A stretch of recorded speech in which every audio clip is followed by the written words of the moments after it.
Hello and welcome back to another episode of Bedtime Stories. My name is Tracy and I am your host.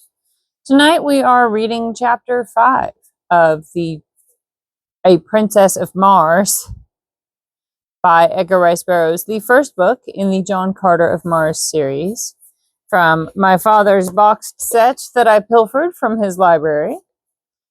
And before I get started on I elude my watchdog, cute, I need to ask you a series of very serious questions.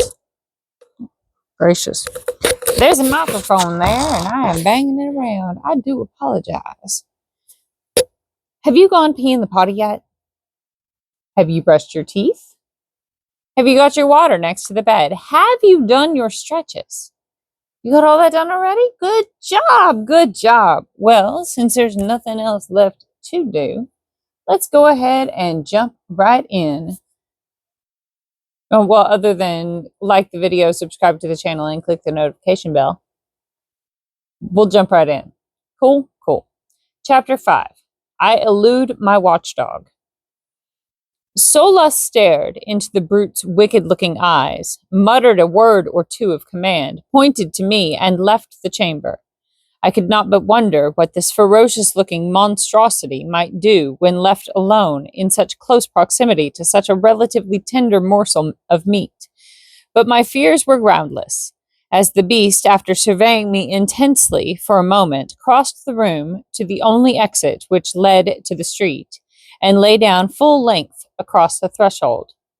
This was my first experience with a Martian watchdog, but it was destined not to be my last.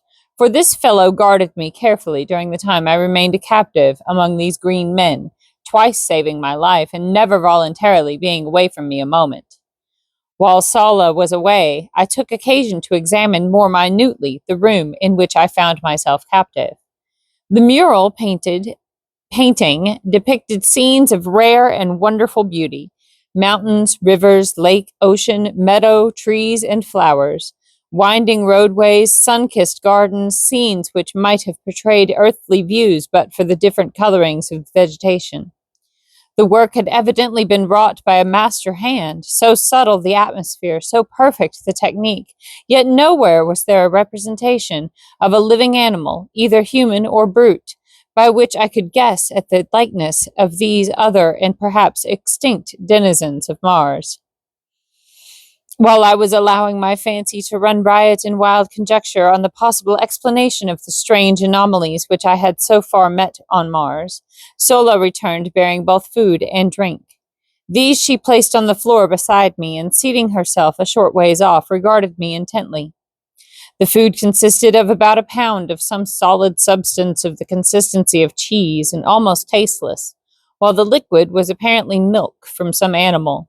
It was not unpleasant to the taste, though slightly acid, and I learned in a short time to prize it very highly. It came, as I later discovered, not from an animal, as there is only one mammal on Mars, and that one very rare indeed, but from a large plant which grows practically without water, but seems to distill its plentiful supply of milk from the products of the soil, the moisture of the air, and the rays of the sun. A single plant of this species will give 8 or 10 quarts of milk per day. After I had eaten, I was greatly invigorated, but feeling the need of rest, I stretched out upon the silks and was soon asleep. I must have slept several hours, as it was dark when I awoke, and I was very cold. I noticed that someone had thrown a fur over me, but it had become partially dislodged, and in the darkness I could not see to replace it. Suddenly a hand reached out and pulled the fur over me, shortly afterwards adding another to my covering. I presumed that my watchful guardian was Sola, nor was I wrong. This girl alone, among all the green Martians with whom I came in contact, disclosed characteristics of sympathy, kindliness, and affection. Her ministrations to my bodily wants were unfailing, and her solicitous care saved me from much suffering and many hardships.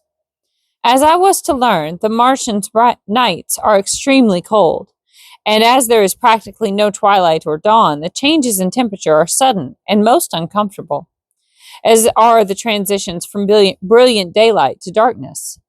The nights are either brilliantly illumined or very dark.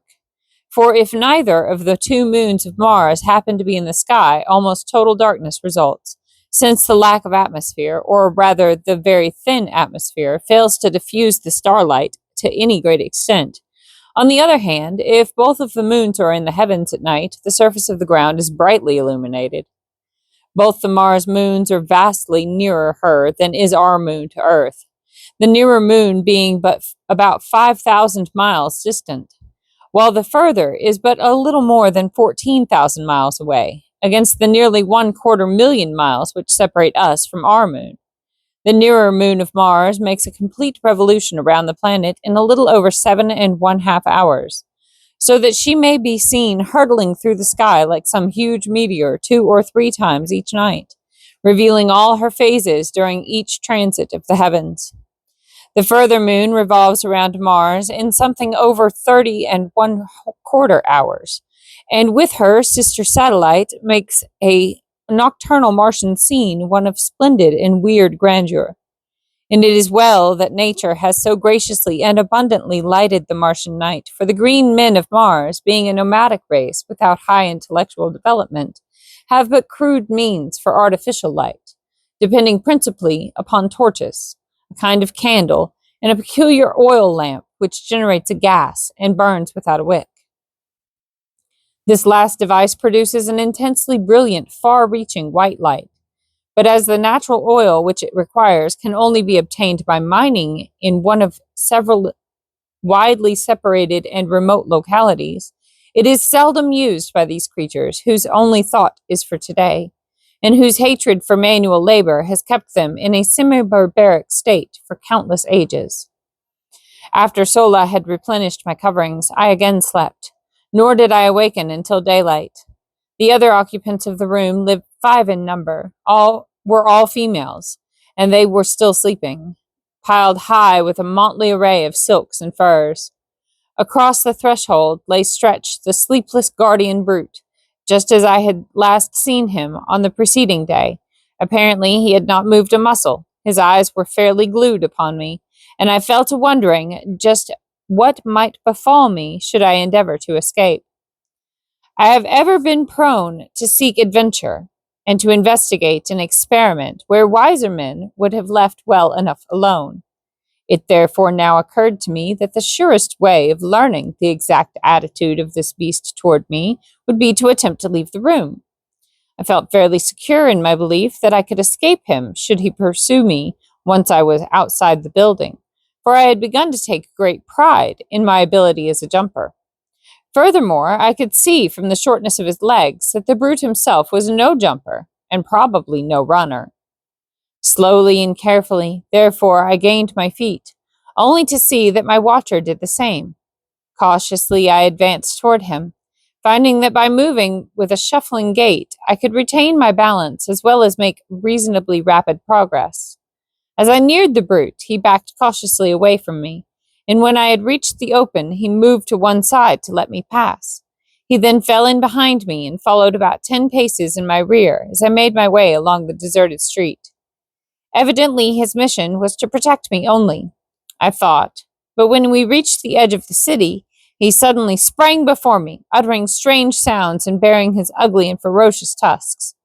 Thinking to have some amusement at his expense, I rushed toward him, and when almost upon him, sprang into the air, alighting far beyond him and away from the city. He wheeled instantly and charged me with the most appalling speed I had ever beheld. I had thought the short legs a bar to swiftness, but had he been coursing with greyhounds, the latter would have appeared as though asleep on a doormat. As I was to learn, this was the fleetest animal on Mars, and owing to its intelligence, loyalty, and ferocity, is used in hunting, in war, and as the protector of the Martian man. I quickly saw that I would have difficulty in escaping the fangs of the beast on a straightaway course, and so I met his charge by doubling in my tracks and leaping over him as he was almost upon me. This maneuver gave me a considerable advantage, and I was able to reach the city quite a bit ahead of him. And as he came tearing after me, I jumped for a window about 30 feet from the ground, in the face of one of the buildings overlooking the valley. Grasping the sill, I pulled myself up to a sitting posture without looking into the building and gazed down at the baffled animal beneath me. My exultation was short-lived, however, for scarcely had I gained a secure seat upon the sill than a huge hand grasped me by the neck from behind and dragged me violently into the room. Here I was thrown upon my back and beheld standing over me a colossal ape-like creature, white and hairless except for an enormous shock of bristly hair upon its head. And that's the end of chapter 5. Dun dun dun! Very exciting, wasn't it? Well, that's all for tonight. Good night. Sleep tight.